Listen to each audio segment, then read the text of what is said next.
자, 오늘 말씀을 같이 나누도록 하겠습니다. 오늘 레위기의 말씀이죠. 레위기의 말씀 10장 1절부터 7절까지의 말씀인데, 오늘 큐티 본문 말씀이 이거보다 조금 더 깁니다. 근데 오늘은 7절까지 같이 말씀을 좀 나눠볼까 해요.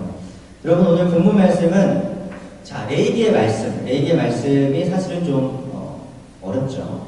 이거는 우리가 다 아는 사실입니다. 어렵고 좀 지루한 부분이 없지 않아 있습니다. 구약을 공부하는 저도 레위기가 참 어렵습니다. 레위기가 참 어려운데 이 디테일한 것들이 많고 그렇다 보니까 레위기를 공부해도 까먹어요. 구약을 전공하는 저도 이 레위기를 자꾸 까먹고 그럴 정도로 레위기가 참 쉽지 않은 말씀인데, 오늘은 그 여러 가지 법도와 규례와 이런 규칙들 가운데서 그래도 이야기를 전해주고 있는 부분입니다. 스토리를 우리에게 전해주고 있는 부분이죠.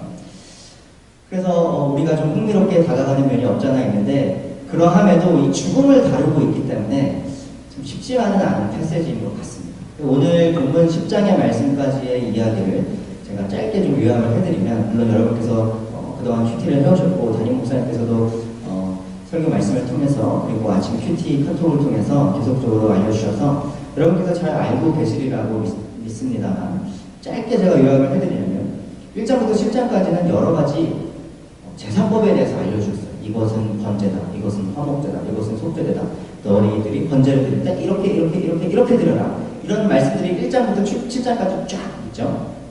그 다음에 8장에 와서는, 우리 이번 주일 설교 말씀이었죠. 8장에서는 모세가 처음으로 이 받은 제사법을 가지고 제사를 드리게 됩니다. 8장에서. 그 다음에 이제 9장에 와서는 이제 아론과 아론의 이 가문, 자녀들의 위임식을 했습니다. 원래 이제 구약에서 아론 가문이 대대로 대제사장의 직분을 맡아왔잖아요. 아론 자식의 자식. 이 아론 가문이 이 대제사장의 직분을 맡았거든요. 그러니까 이제 아론 가문의 위임식을 딱 하고, 아론이 첫 번째 제사를 드리는 장면이 바로 9장에 있는 거예요. 9장. 그 다음에 이제 오늘 10장으로 와서 아론의 첫째 아들, 둘째 아들이 제사를 드리다가 죽어버렸어요. 그게 이제 오늘 레위기 본문 말씀까지의 이제 흐름이죠. 근데 이제 9장의 마지막에 가면 말씀이 어떤 식으로 마치냐면, 모든 백성은 그 광경을 보고 큰 소리를 지르며 땅에 엎드렸다. 무슨 얘기냐면, 아론이 이제 제사를 드리니까 그 광경을 보고 이제 제사가 성공적으로 드려졌거든요. 그러니까 와, 그러면서 땅에 엎드렸다, 이런 말씀인데, 사실은 이 원문 성경은 조금 더 어떤 식으로 표현한 거냐면, 모든 사람들이 기쁨에 차서 소리를 지르면서 엎드렸다, 이렇게 말씀을 드릴 수가 있을 것 같아요. 그러니까 8장과 9장 모세와 아론의 제사에서는 성공적으로 사람들이 기쁨에 차서 제사를 막 드렸는데, 10장에 와서는 갑자기 제사를 드렸는데 죽어버렸어요. 첫째 아들과 둘째 아들. 그러니까 이 말씀은 우리에게 이런 갑작스러운 이런 얘기를 전해주면서 왜 이 사람들이 죽었지? 뭐가 문제지? 이런 생각을 하게 만들죠. 그렇죠? 너무 극적인 것 같습니다. 그래서 오늘 이제 이 제사를 다루고 있는 본문 말씀을 통해서 우리에게도 이 말씀이 적용이 가능해야 되잖아요. 그러니까 우리는 도대체 이 말씀을 어떻게 받아들여야 될까? 이런 생각을 해볼 때 저는 크게 세 가지로 여러분과 질문을 던지고 그 질문에 좀 답을 해봤으면 좋겠습니다. 첫 번째는 무엇이냐면, 하나님께 예배하는 것은 우리의 삶에 도대체 어떠한 의미일까? 이 사람들이 제사라고 죽었는데, 우리 이제 오늘을 살아가는 우리들은 예배를 드리는데, 하나님께 예배하는 건 도대체 우리에게 어떤 의미일까? 이런 질문을 스스로에게 던져봐야 될 거고요. 두 번째로, 우리는 어떠한 자세로 하나님께 예배를 드려야 할까? 이런 질문을 한번 해봤으면 좋겠습니다. 우리는 어떠한 자세로 하나님께 예배를 해야 될까? 그리고 이제 이 방금 말씀드린 두 번째 질문과 연관하여서 말씀이 이러이러한 자세로 예배를 드려야 한다라고 얘기를 만약에 한다면, 우리는 그것을 어떻게 실천할 수 있을까? 좀 적용해 가는 부분. 그리고 우리는 왜 그렇게 실천해야만 할까? 이런 부분을 같이 좀 나누고 싶습니다. 자세에 대하여 가르치고 있다면 우리는 그것을 어떻게 실천을 할 수 있을까? 이렇게 세 가지 질문을 통해서 여러분과 한번 나눠보고 싶어요. 첫 번째로 제가 질문을 드리겠습니다. 여러분에게 예배는 어떠한 의미입니까? 오늘 수 기도회, 수 예배에 오셨는데 어떠한 마음을 가지고 오셨습니까? 이런 질문을 드리고 싶어요. 또 이제 매주 우리가 주일마다 예배에 참석하는데 주일 예배에 오실 때 어떠한 마음으로 오시나요? 어떠한 자세로 오시나요? 오늘 말씀이 앞서 말씀드렸듯이 8장과 9장에서 10장으로 넘어오면서 너무나 극명하게 대조를 시키고 있어요. 기쁨의 제사, 사람들이 소리치면서 기쁨의 제사 소리치면서 엎드려졌대요. 기쁨의 제사에서 10장 초반부터 갑자기 죽음의 제사로 극명한 대조를 우리에게 보여주고 있습니다. 이 대조를 통해서 말씀이 우리에게 해주고 있는 건 뭐냐면 제사에 실패하면 죽는다는 거예요. 10장 초반부에 두 아들이, 아론의 첫째, 둘째 아들이 제사를 실패해서 죽었잖아요. 그래서 우리에게 적용을 해보면 뭐냐면 말씀이 좀 극단적이기 때문에 저도 좀 극적으로 말씀을 드리겠습니다. 여러분 예배에 실패하면 죽는다는 것입니다. 이렇게 말씀드리니까 조금 성뜻하죠. 우리가 매번 예배 드리고 일주일에 2번씩 예배 드리는데 갑자기 제가 여러분 앞에 서가지고 여러분 예배에 실패하면 죽습니다. 그러니까 약간 막 닭살 오르시지 않으세요? 여러분 근데 말씀이 우리에게 표면적으로 이렇게 탁 전달해주는 부분은 사실 진짜 그렇거든요. 제사에 실패하니까 죽었어요. 제가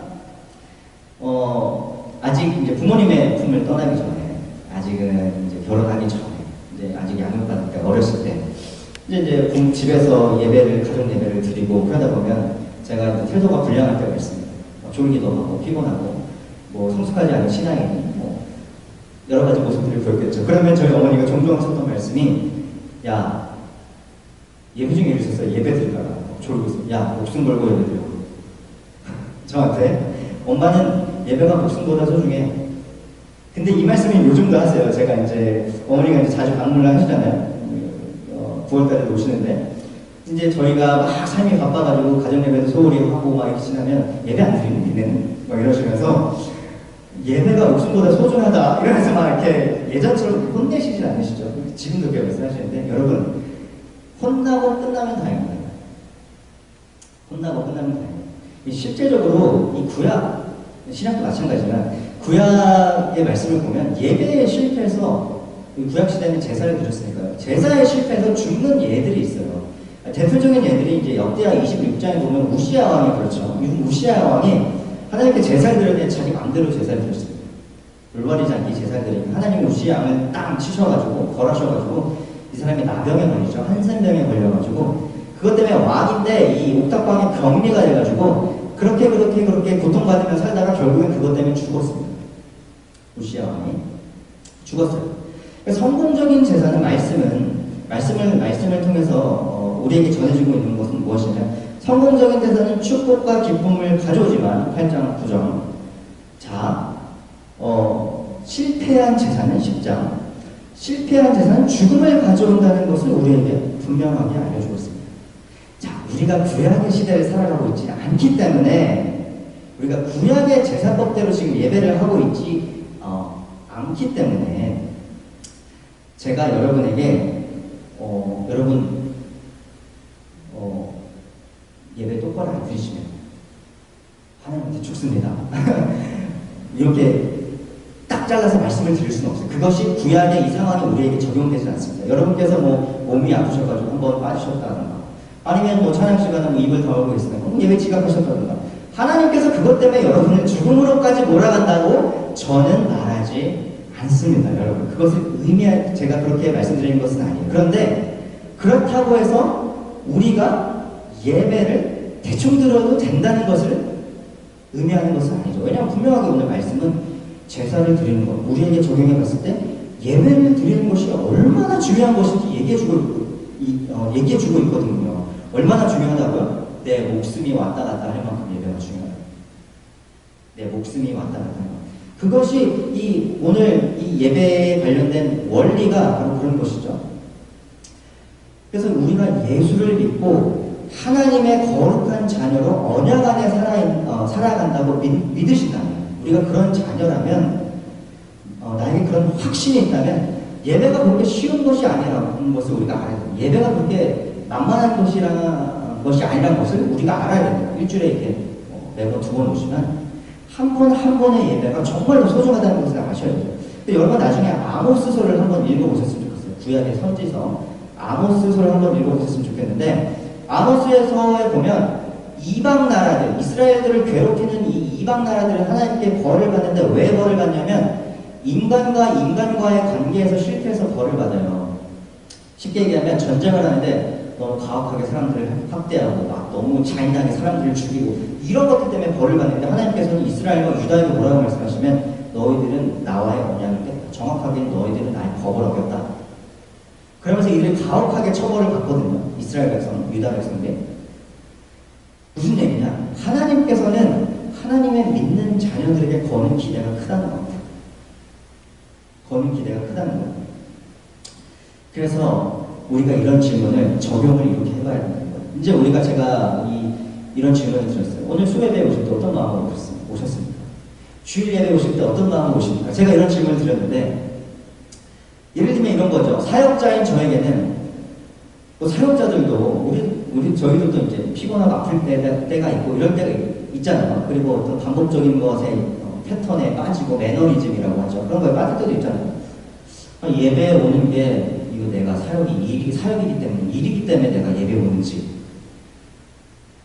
우리도 이런 질문을, 사역자들 이런 질문 해봐야 된다는 것이죠. 그리고 이제 또 신앙생활 오래 하신 분들은 그냥 진짜 습관처럼 예배에 오는지, 아니면 남의 눈 때문에 예배에 오는지, 아니면 다른 목적이 있어서 예배에 오는지, 우리가 이런 질문을 스스로에게 던져봐야 된다는 것입니다. 마음을 한번 물어보시기를 바라겠습니다. 여러분, 그렇다면 제가 성공하는 예배는 기쁨과 축복을 가져오고, 제사는 또 실패하는 제사 예배는 죽음을 가져온다. 이렇게 극단적으로까지 이제 말씀을 통해서 말씀을 드렸는데, 여러분, 성공한다는 것은 어떠한 의미입니까? 이 인간의 죽음까지도 부를 수 있다고 말씀, 우리에게 예배 제사에 실패하면 죽음까지도 부를 수 있다고 우리에게 얘기해 주고 있는데, 성공한다는 것은 무슨 의미일까요? 성공한다는 예배, 성공하는 제사, 성공하는 예배.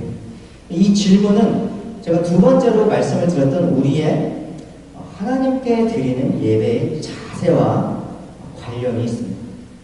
어떠한 자세로 우리가 하나님께 예배를 드리면 우리가 성공하는 예배를 드릴 수 있을까? 여러분, 예배의 자세는 이렇습니다. 하나님이 원하시는 대로, 하나님이 말씀하시는 대로 우리가 예배를 드려야 돼요. 하나님이 원하시는 대로, 하나님의 말씀하시는 대로 우리가 예배를 드려야 돼요. 즉, 하나님의 말씀에 순종함으로 우리가 예배를 드려야 돼요.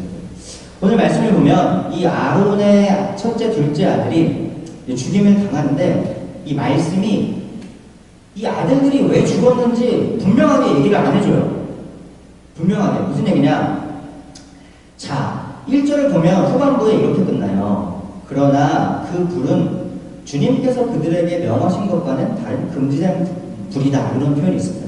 그러니까 다른 금지된 불을 가져왔다고 하는데, 이 다른 금지된 불이 뭔지 정확하게 말씀 얘기를 안 해줘요. 그래서 학자들이 이게 뭘까? 막 이렇게 자기들끼리 머리를 싸매면서 고민을 했거든요. 근데 결과적으로는 학자들도 모릅니다. 이 학자는 이렇게 얘기하고 저 학자는 저렇게 얘기하고, 이렇게 만장일치된 의견이 없어요. 그래서 여러분, 만약에 그렇다면 말씀이 분명하게 얘기해주지 않는 것에는 별로 신경을 쓰지 마시고, 말씀이 분명하게 우리에게 전해주는 것에 조금 더 초점을 맞추시면 성경을 읽기가 좀 쉽습니다.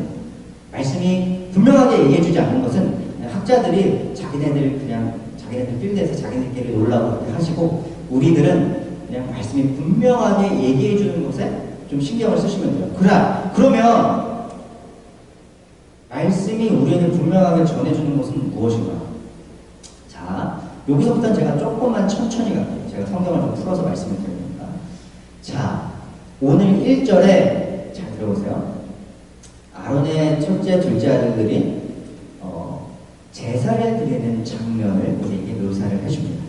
제사를 드리는 장면을 묘사를 해주는데, 보면 이 두 아들의 제사가 완전히 생뚱맞은 게 아니에요. 완전히 어디서 이방 종교에서 막 가져와가지고 그렇게 제사를 드린 게 아니에요. 이들의 제사를 보면 8장과 9장에서 아론과 모세가 했던 것과 매우 유사합니다. 그런 게 어떠한 표현들이 있냐면 이런 거예요. 예를 들자면 가져다가, 담고, 향을 피워 주님께 가져갔다. 이 두 아들이 이렇게 제사를 드렸거든요. 근데 이러한 단어들이 모세와 아론이 제사를 드렸을 때 계속 나왔던 단어예요. 그러니까 하나님이 명하신 대로 하긴 했어요. 문제는 뭐냐면 그 중에서 딱 한 가지 하나님께서 명하신 대로 하지 않은 것이 바로 그 불이라는 거죠. 불이라는 거죠. 자, 근데 우리가 오늘 말씀을 보면요. 1절과 2절에서 이 죽음을 얘기할 때 그냥 이 사람의 죽음을 딱 얘기해주고 오히려 1절, 2절 짧잖아요. 그렇죠? 3, 4, 5, 6, 7 더 길게 이 죽음을 처리하는 과정에 대해서 더 자세하게 얘기를 해줍니다. 이 죽음에 대해서 어떻게 반응을 해야 될지에 대해서 더 자세하게 얘기를 해주고 있어요. 그러면서 모세는 세 가지 다른 얘기를 해줍니다. 세 그룹의 사람들. 첫 번째는 3절에 아론에게 얘기를 해주고, 그 다음에는 어떻게 얘기를 누구에게 얘기를 해주냐면, 죽은 아들들의 사촌 형제들에게 또 한마디를 해요. 이 사촌 형제들은 시체를 처리해야 되는 사람들이에요. 자, 마지막으로는 지금 첫째, 둘째 아들이 죽었죠? 셋째, 넷째 아들들에게 이 죽음에 대해서 어떻게 해야 되는지 또 세 번째 이 사람들에게 얘기를 해줍니다. 자, 첫 번째 아론에게 얘기할 때는 어떻게 얘기를 하냐면 오늘 3절의 말씀은 원어 성경이 가지고 있는 의미, 원어 성경은 정말로 단호하게 얘기를 하거든요. 그 단호함을 조금 이렇게 약화시켜버린 그런 좀 안타까움이 있습니다. 모세가 아론에게 어떻게 얘기하냐면 모세가 아론에게 말하였다. 이것이 주님이 하신 말씀이다. This is what the Lord says. 이렇게 강력하게 이것이 하나님이 하신 말씀이야 라고 하시면서 말씀을 강조하고 있어요. 하나님의 말씀을 강조하고 있어요. 그리고 나서 그 두 번째 시체를 처리해야 되는 사람들에게 어떤 얘기를 하죠. 그렇죠? 그 다음에 아론의 셋째, 넷째 아들들에게 어떤 얘기를 하죠. 그 얘기를 한 다음에 이 사람들이 어떻게 반응하는지 한번 보세요. 5절에 가보면 이렇게 써 있어요. 그들은 모세가 시킨 대로. 7절에 보면 제일 마지막에 그들은 모세가 시킨 대로. 이렇게 표현이 되어 있어요. 지금 모세는 하나님의 말씀을 대언하고 있는 거거든요. 하나님의 말씀에 시킨 대로 일을 했다는 얘기죠. 그러니까 하나님의 말씀이 있고 하나님의 말씀에 순종하는 것을 강조를 하고 있어요. 사실 이 순종이라는 주제는 담임 목사님께서 지난 설교에도 잠깐 말씀을 해주셨어요. 우리가 8장부터 10장까지 보면은 어떤 식으로 계속 얘기가 되어 있냐면 말씀이 딱 떨어지면 순종을 합니다. 딱 떨어지면 순종을 해요. 그래서 말씀, 순종, 말씀, 순종, 말씀, 순종, 말씀, 순종 딱 이렇게 가다가 10장 1, 2절에 딱 가면 말씀, 불순종. 그리고 3장부터 다시 돌아와서 제가 지금 말씀드렸듯이 말씀, 순종, 말씀, 순종. 이렇게 얘기를 해주세요. 그리고 말씀을 딱 자세하게 여러분이 읽어보면 이들이 불순종한 것에 대해서 되게 강조를 하고 있거든요. 그리고 하나님께 순종하는 것이 하나님께서 원하시는 방법대로 하나님의 말씀대로 하나님이 원하시는 대로 제사를 드리는 것이 얼마나 중요한지 계속적으로 얘기를 해주고 있습니다. 여러분 골로새서 2장 23절에 보면 이런 말씀이 있어요. 이런 것들은 꾸며낸 경건과 경선과 몸을 확대하는 데는 지혜를 나타내 보이지만 여러분 여기서 꾸며낸 경건은 무엇을 얘기하냐면 여러분 자의적인 숭배를 얘기하고 있습니다. 자의적인 숭배. 나답과 아비후는 아론과 첫째, 둘째 아들이었습니다. 이 사람들은 권위를 위임받은 사람들이었어요. 아론 다음이니까 넘버 2였어요. 넘버 2. 사람들이 다 인정했거든요. 그리고 이 사람들 제사할 때 아론과 모세가 한 대로 거의 다 했습니다. 근데 한 가지 하나님이 명하신 대로 하나님이 말씀하신 대로 올바른 그것이 무엇인지 모르겠지만 불을 가져오지 않아가지고 죽임을 당하거든요. 자의적으로 하나님의 제사를 드렸거든요.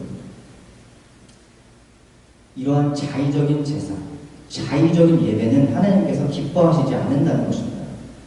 그래서 우리도 이들의 제사를 통해서 우리의 삶을 바라봐야 되겠죠. 어떠한 질문을 할 수 있냐면, 내가 예배를 드리는데 나만의 기준, 나만의 방법, 내가 타협하고 있는 예배는 있는지 없는지 생각을 해봐야 돼요. 예를 들자면 찬양은 이렇게 불러야 돼, 이런 것들 있잖아요. 예배는 이렇게 해야 돼, 기도는 이렇게 해야 돼. 예배 시간이 조금 늦는다고 뭐 큰일 나겠어? 뭐 이런 것들이죠. 예를 들어서 말씀을 드리는 것입니다. 우리가 그렇다는 것이 아니고요.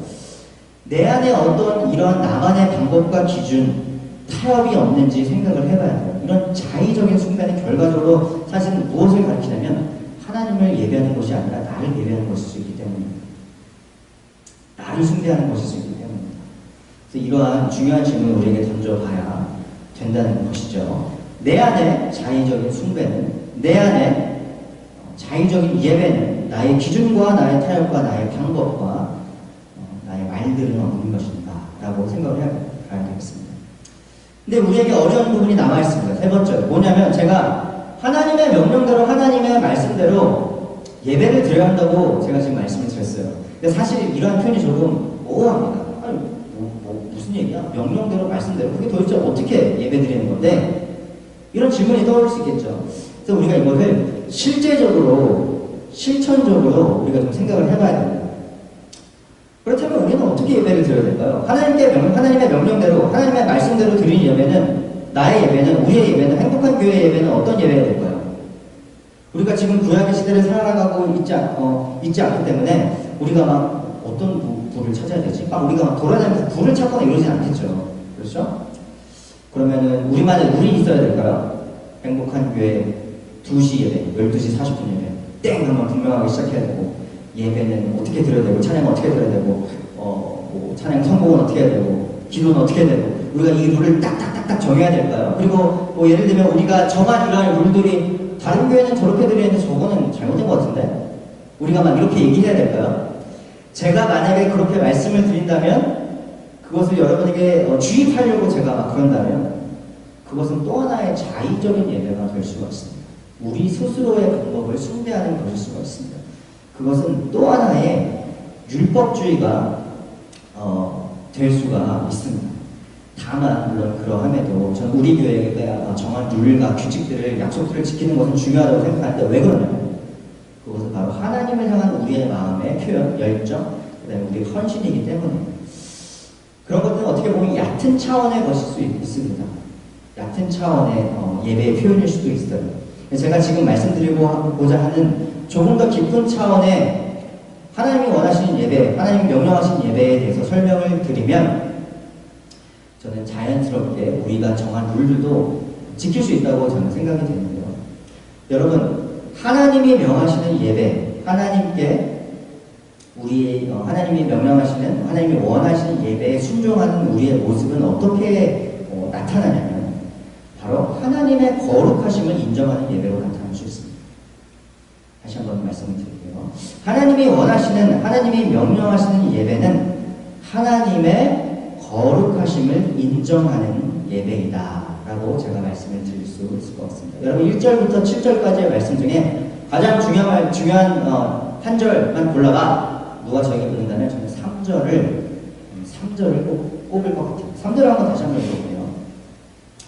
자, 모세가 아론에게 말하였다. 주님께서 내게 가까이 있는 이들에게 나의 거룩함을 보이겠고 모든 백성에게 나의 위엄을 나타내리라 하신 말씀은 바로 이것을 두고 하신 말씀입니다. 아론은 아무 말도 못하였다. 아까 제가 잠깐 말씀드렸듯이 3절이 약간 원문 성경이 주는 단호함이 약하다고 말씀드렸는데, 제가 그 느낌을 살려서 다시 한번 말씀드릴게요. 3절 한번 여러분에게 말씀을 드려볼게요. 원문 성경이 전하는 느낌. 모세가 아론에게 말하였다. 이것이 바로 주님께서 하시는 말씀이다. 나를 가까이 하는 사람들을 통해서 나의 거룩함이 나타나겠고 모든 백성 앞에서 나의 영광이 드러나리라. 무슨 말씀이냐? 하나님의 거룩함과 하나님의 영광에 원문 성경은 되게 강한 초점이 맞춰져 있습니다. 하나님의 거룩함과 하나님의 영광. 이 거룩함과 영광을 강조하고 있다는 것이죠. 그런데 말씀이 끝나는데 아론이 이래요. 아론은 아무 말도 못하였다. 아론이 반응이 이래요. 아론이 왜 아무 말도 못하였을까요? 하나님 이렇게 말씀하셨을 거예요. 자, 학자들은 크게 세 가지로 봅니다. 첫 번째, 하나님이 무서워서. 첫 번째, 하나님이 무서워서. 두 번째, 지금 첫째와 둘째 아들이 죽었잖아요. 첫째와 둘째 아들이 죽은 슬픔 때문에. 세 번째, 지금 하나님의 존전 앞에 있기 때문에 하나님의 거룩하심 앞에서 내가 슬퍼할 수 없기 때문에. 크게 세 가지로 봅니다. 저는 특별히 세 번째로 보는데요. 왜 그러냐면 이 세 번째가 6절의 말씀과 결을 같이 하고 있기 때문입니다. 6절 말씀과 결을 같이 하고 있어요. 6절 말씀을 보면 이런 표현들이 있습니다. 자, 제가 한번 6절을 읽어볼게요. 초반부를. 자, 모세는 아론과 그의 아들들, 셋째, 넷째 제사장들이죠. 엘르아살과 이다말에게 말하였다. 당신들은 머리를 풀거나 옷을 찢어 애도해서는 안 됩니다. 이 머리를 풀고 옷을 찢는다는 것은 이 구약에서 슬퍼함의 외적인 표현이거든요. 사람들이 슬퍼할 때만 머리를 풀고 옷을 찢고 막 이러거든요. 하나님이 이 셋째, 넷째 아들들에게 너희들은 슬퍼하지 마. 이렇게 말씀을 하고 계세요. 지금 첫째랑 둘째 아들이 죽었는데 너희들은 슬퍼하지 마. 이렇게 말씀을 하고 계세요. 왜일까요? 자, 여러분, 이 사람들은 대제사장 가문으로서, 제사장으로서 특별히 구별함을 받은 사람들이었습니다. 특별히 하나님께서 선별해서 거룩함을 입은 자들이었어요. 물론 민수기의 말씀 보면 이스라엘 모든 백성은 하나님의 거룩한 백성이라고 얘기했기 때문에 이스라엘 백성들은 다 거룩해야 됐습니다. 하지만 이 사람들이 그 중에서 특별하게 구분이 돼서, 구별이 돼서 하나님의 사람으로 땅! 이렇게 딱 구별이 되어 있다는 것입니다. 선별이 되어 있다는 것입니다. 그래서 이 첫째와 둘째 아들이 죄를 졌잖아요. 하나님께 똑바로 제사하지 못하는 죄를 져서 죽음을 당했잖아요. 이 하나님의 거룩함과 이 죄와는 상극이기 때문에 이 죄로 인해서 죽음을 당한 이 사람들의 슬픔에 동참을 해서는 안 된다는 거예요. 그만큼 하나님의 말씀에 대한 아론의 반응, 하나님의 존전 앞에서 슬퍼할 수 없기 때문에 침묵하고 있었던 아론의 반응이나 하나님께서 셋째, 넷째 너희들은 슬퍼하지 마. 너희들은 거룩하게 구별받은 예배자들이야. 너희들은 슬퍼하지 마. 이 정도까지 하나님께서 하나님의 거룩과 영광을 오늘 본문 말씀에서 강조하고 있다는 것이죠. 우리가 하나님을 슬퍼하지도 못하게 하는 자기 아들들이 죽었는데, 자기 형제들이 죽었는데 슬퍼하지 못하게 하는 그런 감정도 없고 매몰찬 하나님으로 우리가 받아들여서는 안 됩니다. 왜냐하면 하나님께서 분명하게 말씀해 주고 계시거든요. 6절에서 다른 회족들이 이들의 슬픔을 애도할 수 있게 하나님께서 허락하여 주시고 계십니다. 그렇죠? 하지만 이 거룩함을 입은 자들은 슬퍼함도 허락되지 않는다. 우리는 그러면 우리에게 이걸 어떻게 적용해 볼 수 있을까요? 베드로전서 2장 9절, 우리가 계속적으로 나누는 말씀이죠. 지난 주일날도 나눴습니다. 여러분은 택하심을 받은 족속이요 왕과 같은 제사장들입니다. 이 구약의 시대에는 이 사람들이 거룩하게 제사장으로 구별을 받아서 딱 받았지만 오늘 교회 시대를 살아가는 우리들은 목사 안수를 받은 저나 담임 목사님이나 다른 사역자뿐만 아니라 우리 모두가 하나님의 택하심을 받은 거룩한 제사장이라고 하나님께서 말씀하여 주셨어요. 여러분, 그렇다면 우리도 오늘 본문 말씀에서처럼 이 사람들은 자기 아들들과 자기 형제까지의 죽음을 슬퍼하지도 못할 정도로 하나님의 거룩함에 초점이 맞춰져 있고 그렇게 구별되어 있고 하나님께서 그걸 강조하시는데, 우리도 제사장이라고 불림당하는 이 교회 시대, 현대 시대를 살아가는 현대 크리스천들도 그 정도의 거룩함을 하나님께서 요구하시지 않으실까요? 그 정도의 예배 가운데 거룩함을 우리에게 요구하시지 않으실까요?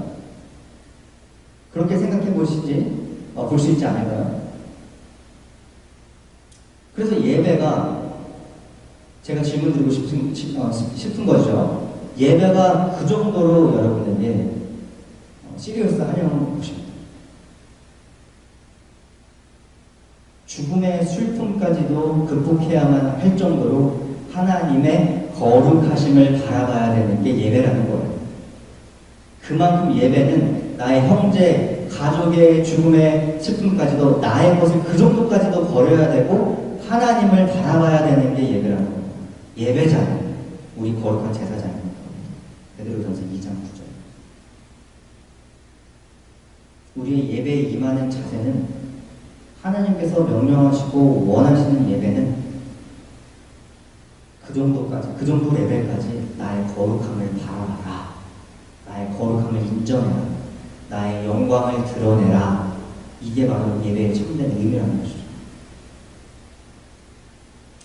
자, 말씀을 마무리하도록 하겠습니다. 오늘 우리는 레위기 10장 1절부터 7절까지의 말씀을 통해서 세 가지 질문을 던지고 우리가 그 질문에 답을 해봤습니다. 그래서 저는 첫 번째로 이런 질문을 드렸죠. 여러분, 예배가 목숨만큼 소중하십니까? 이런 질문을 드렸습니다. 저에게도 해야 하는 그런 질문인 것이죠. 두 번째로는 여러분 어떠한 자세로 예배를 드리십니까?